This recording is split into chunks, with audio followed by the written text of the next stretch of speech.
Kalau kalian belum kaya, jangan fokus sama yang namanya mencari passive income. Banyak orang-orang FOMO di luar sana yang pengen banget kaya dengan cara yang instan. Mungkin kalian terkena angin surga dari para content creator untuk bisa pensiun dini. Mantas ngemaju-maju, belum apa-apa udah mikir pensiun dini. Mikir ke depan mah boleh, tapi kalian nggak usah mikir terlalu jauh, nanti malah nggak gerak-gerak lagi. Daripada kalian fokus sama pensiun dini, kenapa nggak kalian fokus sama yang namanya naikin value kalian? Kalau gue ditanya kapan gue akan pensiun, jawabannya gue tidak akan pernah pensiun. Karena gue dari dulu sudah terbiasa sama yang namanya kerja keras. Gue dari kecil sudah terbiasa untuk berjualan. Dan gue rasa ini adalah hobi gue. Hobi gue adalah making money. Alasan gue bikin video ini karena gue melihat sebuah masalah yang menurut gue cukup besar. Masalahnya adalah banyak banget orang yang pengen kaya, tapi secara instan. Dalam kata lain, punya mental yang instan. Akibatnya, banyak orang yang terjerumus di hal-hal negatif seperti ini. Dan akibat yang lebih fatal, bisa kejadian kayak gini.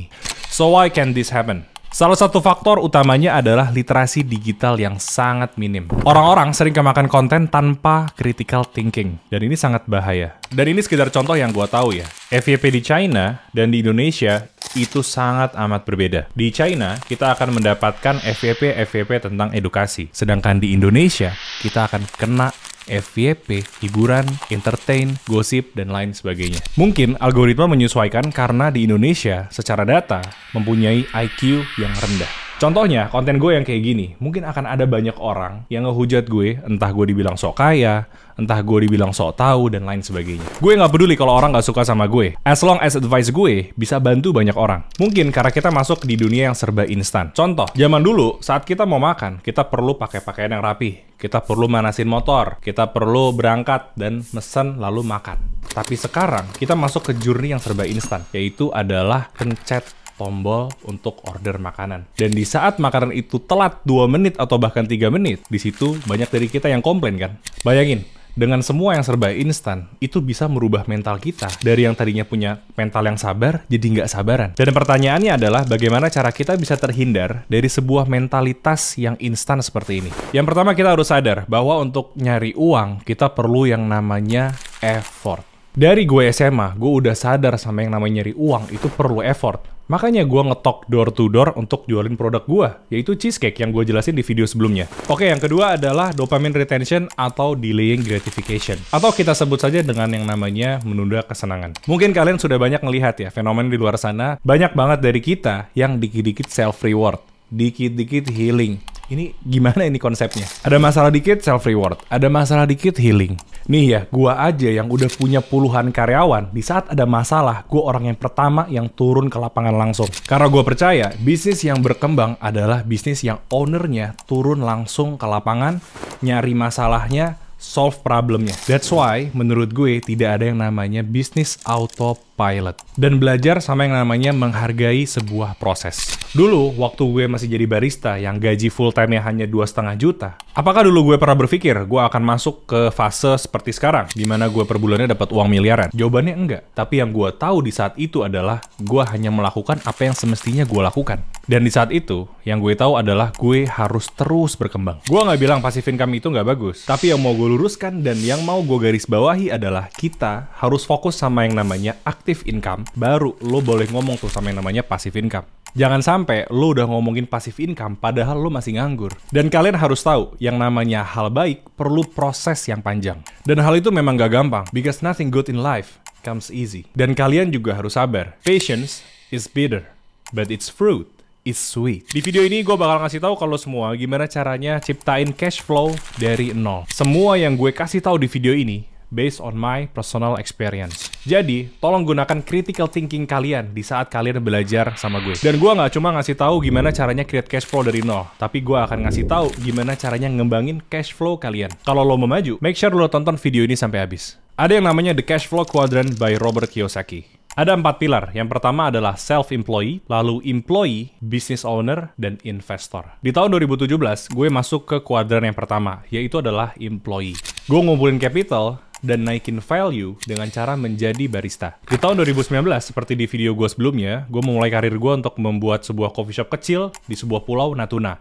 Dan ini gue pun menjadi karyawan di bisnis gue sendiri. Kuadran ini yang dinamakan dengan self-employed. Di tahun 2020, gue masuk ke kuadran business owner. Dan fun fact-nya, gue memulai sebuah bisnis dengan modal yang sangat amat minim. Nah, jadi intinya, untuk create sebuah bisnis, ternyata nggak perlu sama namanya kapital yang besar. Yang penting, kalian punya ilmu dan value-nya. Contohnya waktu gue ngelihat peluang usaha scan kopi. Yang pertama gue lakukan adalah gue membeli satu gerobak. Satu gerobak itu kita pakai untuk tes jualan, lalu kita rekam untuk syuting, lalu kita upload. Jadi sesimpel membeli satu produk sepeda, dan itu nggak begitu mahal kan? Tapi yang mahal adalah ilmu gimana caranya nge-marketinginnya, nge-brandinginnya, dan lain sebagainya. Gue mau jabarin keunggulan dan kelemahan di setiap kuadrannya. Keunggulannya, income kalian fix dan lebih sustain ke depannya. Nah, kelemahannya adalah sulit untuk naikin income. Bisa sih kita naikin income dengan cara naikin value-nya kita. Tapi pertanyaannya, apakah perusahaan bisa ngasih uang lebih ke value yang kita udah kasih? Begitupun sebaliknya, kalau perusahaan bisa kasih uang lebih ke kalian, apakah kalian bisa naikin value kalian? Dan kelemahan yang paling fatal adalah no power over income. Kalian bisa tuh secara tiba-tiba di PHK. Contohnya kayak waktu pandemi kemarin. Di kuadran yang self-employed, contohnya seperti profesional dan pengusaha yang lone wolf, yang nggak punya tim untuk bisa mendelegasikan bisnisnya, punya beberapa kelebihan dan kekurangan juga. Keunggulannya adalah kita bisa mengatur rate card dan waktu kita sendiri. Kelemahannya, tentu susah untuk kita delegasikan. Bahkan menurut gue, hampir mustahil.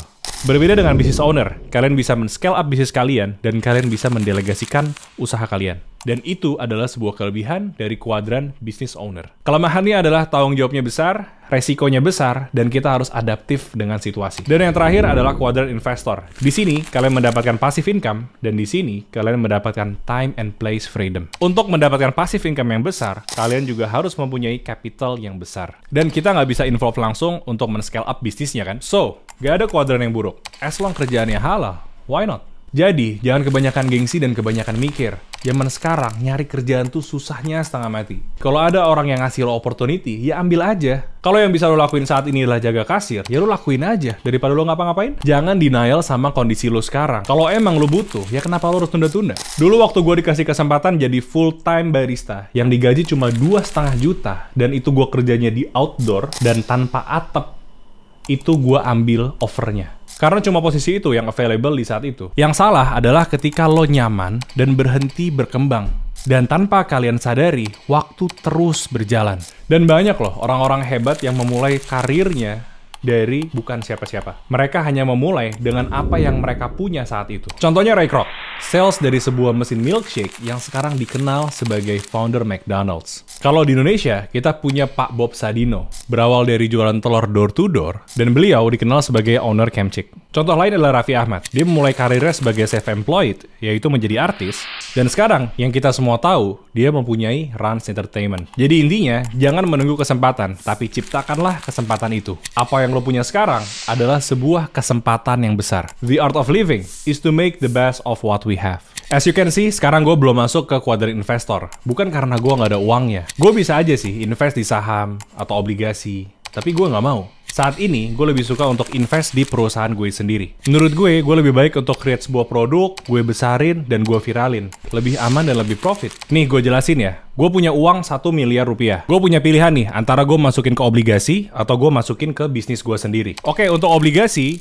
returnnya per tahun 4-6%. Kita ambil tengahnya di 5%. Kalau gue masukin 1M, berarti per tahun, gue mendapatkan 50 juta rupiah. Kalau dibagi 12 bulan, berarti per bulan ya, gue mendapatkan 4.166.000. Sedangkan kalau gue taruh 1M-nya di usaha gue, kita taruh uang ini di usaha kopi keliling. Satu gerobak itu 50 juta rupiah. Kalau 1M, berarti gue punya 20 gerobak. Tentu, di sini kita mempunyai resiko yang lebih ya. Nah, rata-rata, satu gerobak kita bisa terjual 150k per harinya. Ini udah paling average. Dan keuntungan rata-rata per cupnya di 4.500. Berarti, satu gerobak per harinya bisa dapat 675.000 dikali 30 hari, yaitu 13,5 juta. Tinggal dikurang gaji, listrik, dan lainnya belum sama komisi. Taruhlah 3,5 juta. Itu kita udah bisa bersih 10 juta rupiah. Berarti kalau 20 gerobak, kita bisa bersih di 200 juta rupiah. Ini alasannya kenapa gue lebih suka invest di perusahaan gue sendiri. Tapi kalau lo emang prefer sama obligasi atau bunga bank, ya silakan aja. Tapi kalau gue sih anti riba ya. Oke, next, setelah lo dapat active income, apa yang harus lo lakukan? Yang pertama, ambil ilmu sebanyak-banyaknya dan jangan jadi seperti robot. Yang kedua adalah bikin bisnis plan sembari lo masih kerja. Jangan nunggu pas lo resign atau nunggu di PHK dulu baru lo buat bisnisnya. Karena sedialah payung sebelum hujan. Dan yang ketiga adalah kita harus berani capek untuk kerjain 2 atau 3 hal sekaligus. Gak usah manja, kalau lo mau kaya, kita harus punya effortnya. Dan selanjutnya adalah kalian harus set waktu kapan harus berhenti. Dan ini udah gue jelasin ya di video sebelumnya. Dan kalau kita mau create bisnis, kita create very lean aja. Kita nggak perlu kok naruh modal yang besar-besar. Yang penting kita bisa ngukur resikonya. Dan tanpa lo sadari, lo udah pindah kuadran. Terus kalau udah pindah kuadran, what's next? Nah sebenarnya ada 3 pola untuk menjalankan sebuah bisnis. Yang pertama adalah bikin produknya. Yang kedua, lo harus bangun company-nya. Dan yang ketiga adalah lo hire tim yang baik. Dan yang keempat adalah mengulang ke step pertama. Mungkin di next video gue akan menjelaskan 3 pola ini secara mendasar. Buat lo yang bingung sekarang harus ngapain, lakuin aja apa yang bisa lo lakuin. Dan jangan kebanyakan mikir, because every journey start with a single step. Intinya, teruslah bergerak. Kalau nggak bisa terbang, lo lari. Kalau lo nggak bisa lari, ya lo jalan. Karena bagaimanapun juga, you have to keep moving forward. Don't stop. Because time is ticking. Dan lo harus ingat sama ayat ini. Apabila engkau telah selesai dari suatu urusan,